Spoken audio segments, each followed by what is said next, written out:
The 1980s, a time of big hair, bold fashion, and some truly memorable cars, but not always for the right reasons. We're talking about cars so bad they're almost good. Well, almost. Today we'll look at the 10 worst cars of the 80s that flopped so hard no one wants to remember them, but we're going to anyway.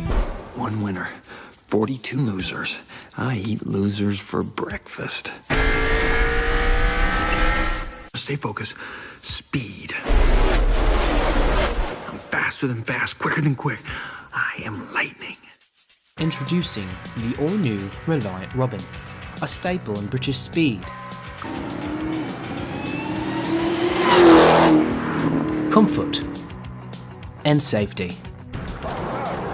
Let's start with the Reliant Robin. This quirky three-wheeler was an oddball from the get-go. On the surface, it looked like a cute, tiny car, but looks can be deceiving. The problem with the Robin was that it loved tipping over. A sharp turn, a slight bump, and over it would go. It was made of lightweight fiberglass, which was great for fuel efficiency, but terrible for safety. If you remember the famous Top Gear episode where Jeremy Clarkson flipped it over and over, you'll understand just how wobbly this car was. But despite its flaws, the Reliant Robin still has a special place in car history because, well, it was unique. Ladies and gentlemen, let's have a good time.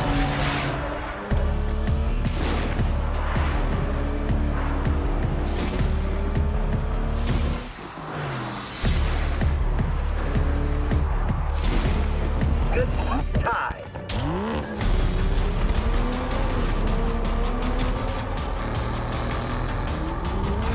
Next up, the Aston Martin Lagonda. This car was supposed to be the height of luxury in the 1980s, with a sleek design and futuristic features like a digital dashboard. But underneath that fancy exterior was a mess. The electronics were unreliable, the fuel consumption was terrible, and the price was sky high. It was a car for the rich, but even they got tired of all the trips to the repair shop. The Lagonda is a lesson in how even the fanciest designs can fall flat if they don't work properly. Introducing the new Yugo, a paramount engineering achievement from Yugoslavia. From busy traffic to rough terrain, Yugo will lead you anywhere. From the west to east coast, Yugo defeats the competitors. Reliability is his second name. Dependability and safety now have a totally new meaning. Do not hold your horses. Your dream of a tough, dependable car can finally be fulfilled. Buy yourself some freedom. Buy a Yugo. Yugo, more freedom for less money. Then there's the Yugo GV, which might just be the worst car of the 80s. Built in Yugoslavia, this little hatchback was cheap, but you got what you paid for. The Yugo was notorious for breaking down all the time. Its build quality was poor, with engines that often stalled and electrical systems that barely worked. People made a lot of jokes about the Yugo, like saying the best way to double its value was to fill up the gas tank. It's a car that's remembered not because it was good, but because it was so bad. The new Subaru Brat has sleek, aerodynamic lines. Just tell them it's good looking. Front and on-demand four-wheel drive. Say it can climb. A Halo twin roof. It's a window. And it's engineered to withstand the elements. That means it's tough. The new Subaru Brat. Inexpensive and built to stay that way. Just tell them it saves you money, buster. Now let's talk about the Subaru Brat. This small pickup truck came with 2 rear-facing seats in the bed. Plastic seats bolted down with nothing much to hold on to. These seats were only there to avoid higher taxes on trucks, but they weren't safe or practical. The Brat tried to be both a truck and a car, but didn't do either very well. Still, it managed to hang around for a while, though most people just couldn't see the appeal. Pontiac Fiero GT. Want to see something really exciting?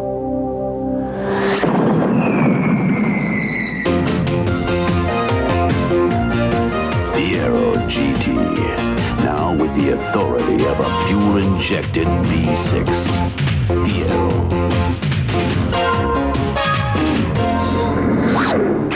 You got it, Pontiac. The Pontiac Fiero was another car that promised a lot, but delivered little. It had a cool mid-engine design and plastic body panels that looked futuristic, but its performance was weak. The engine was underpowered, and there were even reports of the car catching fire. The Fiero was a sports car in name, but not in reality. It's an example of how even a good idea can go wrong if it's not executed properly. If you want this much room, as well as a smooth and stable ride, and really believe you'll only get it in a bigger car, you're in for a pleasant surprise. Because now you can get that room and ride in the first wide small car, the AMC Pacer. That may explain why more than half the people buying the Pacer are trading in bigger cars for it. They've discovered they didn't need most of their big car anyway. Remember the AMC Pacer? This car was designed in the 1970s but lingered into the 1980s. It had a wide, bubble-like body that made it stand out, but not in a good way. The engine wasn't fuel efficient and the car was heavy, which made it slow and clumsy to drive. The Pacer aimed to be different, but sometimes different just means bad. Still, it became a cult classic, especially after appearing in movies like Wayne's World.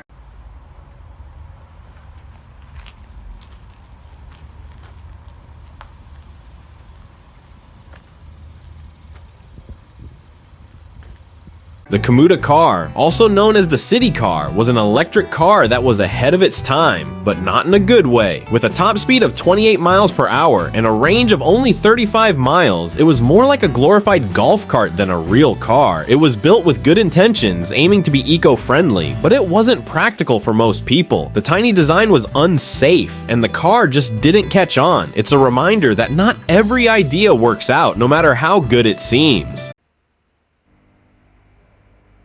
Here at Le Planche School of Motoring is very tough life for the class. So, we are choosing the Citroën Visa hatchback.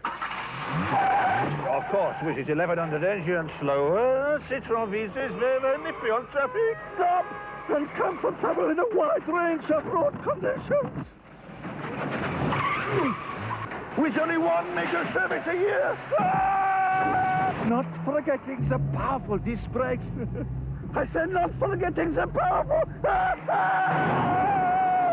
Also is specially protected against rust.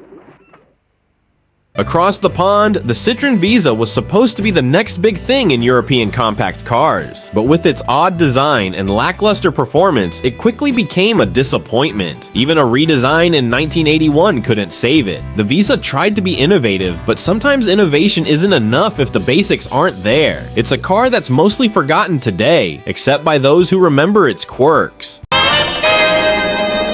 It's here, Cadillac Cimarron 84.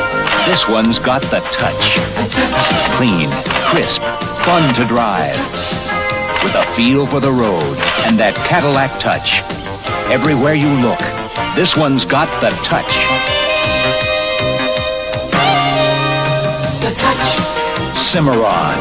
Best of all, it's a Cadillac. The Cadillac Cimarron is a lesson in how not to manage a brand. Cadillac, known for luxury, tried to enter the small car market with the Cimarron, but it was basically just a dressed-up Chevrolet Cavalier. People quickly realized they were paying Cadillac prices for a cheap car, and the Cimarron became a joke. It's a reminder that a badge doesn't make a car great. The DeLorean. Gull-wing doors rise effortlessly, beckoning you inside. The sleek, stainless steel DeLorean. Beautifully crafted for long life, the DeLorean is one of the most awaited automobiles in automotive history. Drive the DeLorean. Live the dream today. Finally, we have the DeLorean DMC-12. This car is famous for its role in Back to the Future, but in reality, it wasn't all that great. The stainless steel body and gull-wing doors looked amazing, but the car itself was underpowered and had a lot of quality issues. It was heavy and hard to drive, and the company's financial troubles didn't help, but thanks to its movie fame, the DeLorean became an icon, even if it wasn't a great car.